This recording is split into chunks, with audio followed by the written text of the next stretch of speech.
Movie की शुरुआत होती है और हम बारात के एक काफिले को देखते हैं जो कि बड़ी ही धूमधाम से दुल्हन को अपने टाउन में ले जा रहे हैं। ये शादी फॉस्को नाम के एक आदमी ने एना नाम की एक सिंगल मदर से की है, क्योंकि दोनों ही लोगों के पिछले पार्टनर्स की डेथ हो चुकी है। एना की एक बेटी भी है जिसका नाम सैंटिना है, वो भी एना के साथ अपने नए घर जा रही है। आगे हम देखते हैं कि शादी की खुशी में फॉस्को ने अपने टाउन के लोगों के लिए एक शानदार लंच पार्टी रखी है। पार्टी में दूसरी औरतें एना को लेकर तरह तरह की बातें बना रही हैं कि उसकी एक बेटी होने के बावजूद वो कितनी खूबसूरत है और क्या बेड में भी वो उतनी ही अच्छी होगी, वगैरह वगैरह। दूसरी तरफ हम देखते हैं कि कुछ औरतें एना को लेकर जितना जलन महसूस कर रही होती हैं, वहीं कुछ मर्द अपने ऊपर अफसोस कर रहे थे कि उनके पास एना जैसी खूबसूरत बीवी क्यों नहीं है। ये सब देखकर फॉस्को काफी खुश था, क्योंकि सब लोग उसी पर ध्यान दे रहे थे। इसके बाद फैमिली फोटो के लिए फॉस्को अपने बेटे लिवियो को बुलाता है, जिसे देखकर समझ आ रहा था कि वह इस शादी से खुश नहीं है। फोटो लेने के बाद रात में जब फॉस्को एना के साथ सुहागरात मनाने की तैयारी कर रहा था, तभी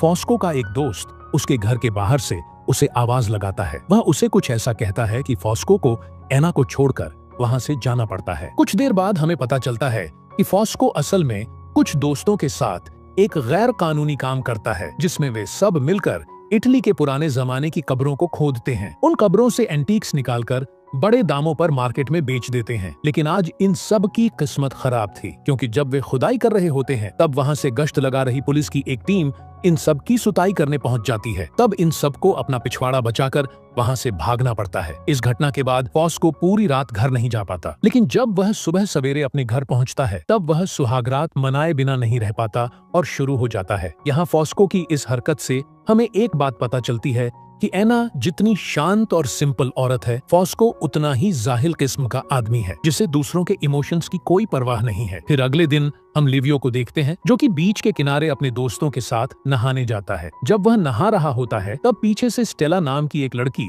लिवियो की स्कूटी में एक लव लेटर फंसाकर चली जाती है। स्टेला लिवियो को बहुत पसंद करती है, मगर एक पागल लड़की होने के कारण लिवियो उससे कोई रिश्ता नहीं रखना चाहता, इसलिए वो लव लेटर को फाड़ कर फेंक देता है। आगे हम देखते हैं कि फॉस्को एना के साथ हनीमून मनाने के लिए पेरिस गया हुआ है। यहाँ टाउन में बस उन्हीं के चर्चे चल रहे हैं। शाम के दौरान जब सारे आदमी हंसी मजाक करने के लिए इकट्ठा होते हैं, तब वे सारे लोग यही बातें कर रहे होते हैं कि फॉस्को हनीमून पर रात से सुबह तक बस बिस्तर गर्म कर रहा होगा और शायद वह दोपहर में भी ओवर टाइम कर रहा होगा। कुछ दूर पर मौजूद लिवियो भी ये सब बातें सुन रहा होता है। उसे लगता है कि अब उसका परिवार टाउन में बस एक मजाक बनकर रह गया है। जिसके कुछ दिन बाद हम देखते हैं कि फॉस्को और एना हनीमून मनाकर लौट आते हैं और यहाँ फॉस्को नोटिस करता है कि उसकी बहन फर्नांडा और एना की बेटी सैंटिना उन्हें वेलकम करने के लिए मौजूद हैं, मगर उसका बेटा लिवियो उन दोनों के वेलकम के लिए नहीं आया। जिसके कुछ दिन बाद फॉस्को लिवियो को अपने पास बुलाता है और बॉक्सेस को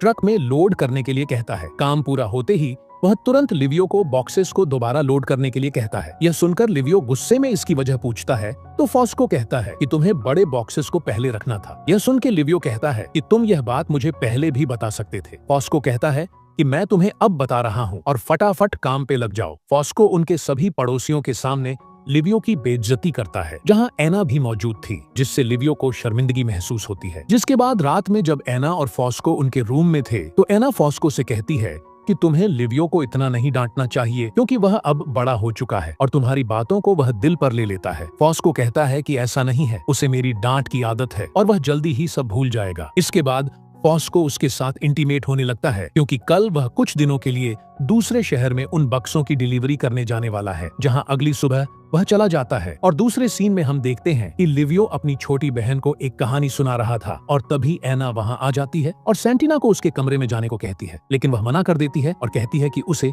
लिवियो के साथ ही सोना है। ये देखकर एना खुश हो जाती है कि अब उन दोनों के बीच सौतेले जैसा कुछ नहीं रहा है और उनकी बॉन्डिंग काफी अच्छी हो गई है। जिसके कुछ दिन बाद फॉस्को वापस आता है और फिर रात में एना और सैंटिना के साथ एक पार्टी में जाता है, जहां एक औरत गाना गा रही थी। यहाँ फॉस्को का ध्यान तो उस गाने में था, लेकिन वहां आए सभी लड़के एना के रसीले संतरों को देखकर काफी खुश हो रहे थे। जब तक फॉस्को को इस बात का पता लगता है, तब तक सभी लड़कों ने अपनी आंखों से अपनी तमन्ना पूरी कर ली होती है। इसके बाद अगले दिन जब एक पेड़ के नीचे बैठकर लिवियो और एना प्यार और रोमांस की बातें कर रहे थे, तभी फॉस्को वहां आ जाता है और अपनी जाहिल बातें शुरू कर देता है, जिससे उन दोनों का माहौल खराब हो जाता है। जहां प्यार के नाम पर फॉस्को को सिर्फ बेडरूम याद आता है। यह सब सुन के एना और लिवियो वहां से चले जाते हैं। इसके बाद रात में फॉस्को और उसके साथियों को एक कब्र में से एक रेयर एंटीक टुकड़ा मिलता है जिसमें काफी हीरे जड़े हुए थे और फॉस्को के हिसाब से इसकी कीमत मार्केट में लाखों की है। जहां यह बात वह एना को बताता है और एना इस बारे में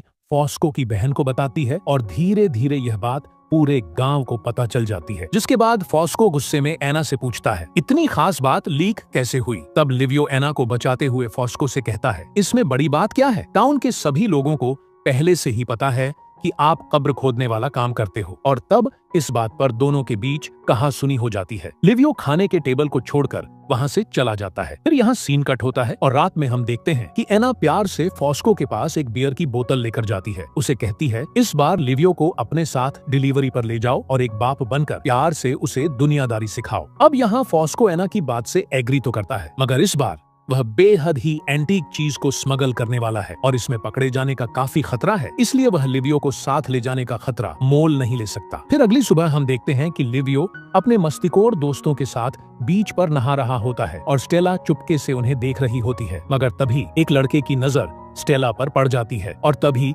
वे सब अपने अपने हथियार स्टेला को दिखाने लगते हैं, लेकिन स्टेला वहां से भाग जाती है। इसके बाद हम देखते हैं कि इस बार फॉस्को की गैर मौजूदगी में एना और लिवियो के बीच काफी अच्छी बातचीत होने लगती है और वो दोनों एक फ्रेंड की तरह एक दूसरे के साथ ज्यादा टाइम स्पेंड करने लगते हैं। मगर तभी कुछ दिनों बाद खबर आती है कि एंटीक स्मगलिंग के दौरान पुलिस ने फॉस्को को गिरफ्तार कर लिया है। इस खबर को सुनकर एना तुरंत लिवियो के साथ फॉस्को से मिलने के लिए जाती है। हालांकि हालात की गंभीरता के बावजूद फॉस्को शांत और कॉन्फिडेंट रहता है। वो उन्हें चिंता न करने को कहता है और भरोसा दिलाता है कि वह सब संभाल लेगा। लेकिन एना खुद कुछ करने की ठान लेती है और उसे छुड़ाने के लिए बड़े बड़े पॉलिटिशियन से कनेक्शंस ढूंढने की कोशिश भी करती है, मगर कुछ हासिल नहीं होता। इतना कुछ करने के बाद भी फॉस्को का एटीट्यूड जाहिल जैसा ही रहता है और वह बेमतलब का कई बार एना पर भी गुस्सा हो जाता है, इसलिए एना का दिल टूट जाता है। इसके बाद हम देखते हैं कि एक दिन लिवियो किचन के सिंक के पास खड़ा होकर अपनी आंख धो रहा होता है और तभी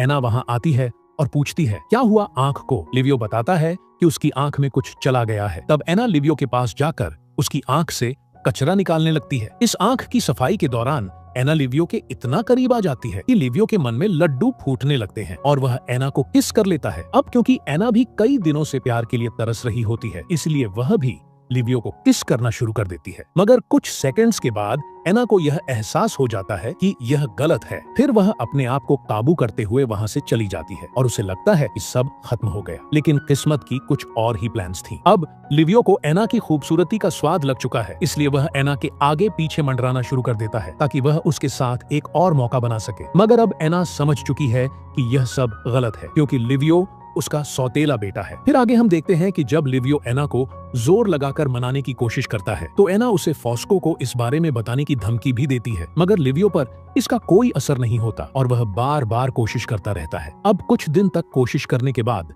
लिवियो देखता है कि एना को पाने के उसके सारे दांव पेच फेल हो रहे हैं। तब एना लिवियो को इस बारे में समझाने की कोशिश करती है, मगर लिवियो नहीं सुनता और बेकार की बातें करने लगता है, जिससे एना को गुस्सा आता है और वो लिवियो को एक जोर का तमाचा जड़ देती है। गुस्से से भरा और अपमानित लिवियो वहां से भाग जाता है और अपने दोस्तों के साथ शराब और मौज मस्ती की रात बिताने लगता है। लेकिन तकदीर ने उनके लिए कुछ और ही तय कर रखा था। उस रात लिवियो शराब पीकर और साथ में कुछ चोट खाकर घर में आता है। एना उसे इस हाल में देखकर उसे संभालने की कोशिश करती है, मगर लिवियो उसे साइड में करके अपने कमरे में जाता है। अब लिवियो को गुस्से में इस तरह सुलगता हुआ देखकर एना उसके पास आती है और उसे शांत करने के लिए वह उसका साथ देते हुए अपनी सारी बंदिशों को तोड़ देती है और वह सब कुछ कर लेती है जो वह बहुत दिनों से करना चाहती थी। अब आगे हम देखते हैं कि एना और लिवियो डेली बेसिस पर अपना काम निपटाते रहते हैं और इस तरह वे कई दिन बिता देते हैं। लेकिन एक दिन जब वे किचन में एक दूसरे के साथ अपना डेली का यूजुअल रंगीन कार्यक्रम कर रहे होते हैं, तभी उन्हें अपने स्टोर रूम से एक आवाज सुनाई देती है। तब लिवियो रूम का दरवाजा खोलता है और देखता है कि उसमें स्टेला छुपी हुई है। उसे देखते ही लिवियो की फटकर हाथ में आ जाती है। फिर स्टेला के जाने के बाद लिवियो स्टोर रूम में जाता है और कीहोल से देखने पर पता चलता है कि सामने का हिस्सा बिल्कुल क्लियर दिख रहा है। यह सब जानने के बाद लिवियो को लगता है कि शायद स्टेला ने सब कुछ देख लिया है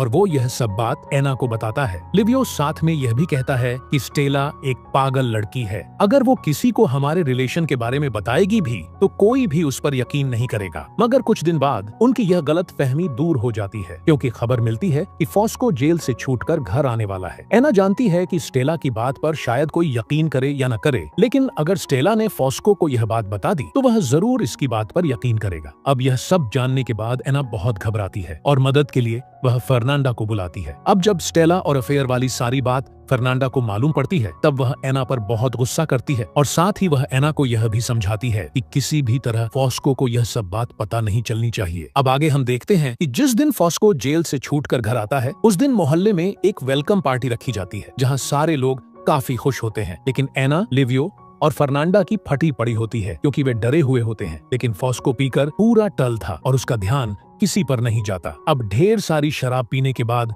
फॉस्को बीच के किनारे अपनी टंकी खाली करने जाता है, जहां स्टेला उसका इंतजार कर रही होती है और वह फॉस्को को सब कुछ बता देती है। फिर यहाँ सीन कट होता है और आगे हम देखते हैं कि फॉस्को, लिवियो और एना घर पर होते हैं और फॉस्को बहुत नॉर्मल होकर बात कर रहा होता है। फिर फॉस्को एना को ठंडा पानी लाने के लिए नीचे भेज देता है ताकि वह लिवियो से अकेले में बात कर सके। फॉस्को बताता है कि उसे सब कुछ मालूम पड़ चुका है, मगर वो इस छोटी सी जिंदगी को अपने बेटे को कोसते हुए बिताना नहीं चाहता। इसीलिए वह फॉरगेट और फॉरगिव वाली रूल को अपनाकर चलता है और आगे भी चलता रहेगा। इस बात से लिवियो समझ जाता है कि उसे एना और अपने रिश्ते को ताला लगाकर दरिया में फेंकना होगा और ऐसा प्रिटेंड करना होगा कि यह सब कभी हुआ ही नहीं था। इससे परिवार की इमेज और परिवार दोनों बचेंगे। अब ऐसे ही कुछ साल बीत जाते हैं और आगे हम देखते हैं कि लिवियो की शादी एंटोनेला नाम की एक खूबसूरत लड़की से हो रही है। मगर यहाँ लिवियो, फॉस्को और एना की नजर एक दूसरे से बार बार टकरा रही है, जिससे यह पता चलता है कि यह परिवार आज भी अपने पास्ट को भूल नहीं पाया है। फिर सब मिलकर एक फैमिली फोटो लेते हैं और इसी के साथ यह मूवी यहीं पर खत्म हो जाती है।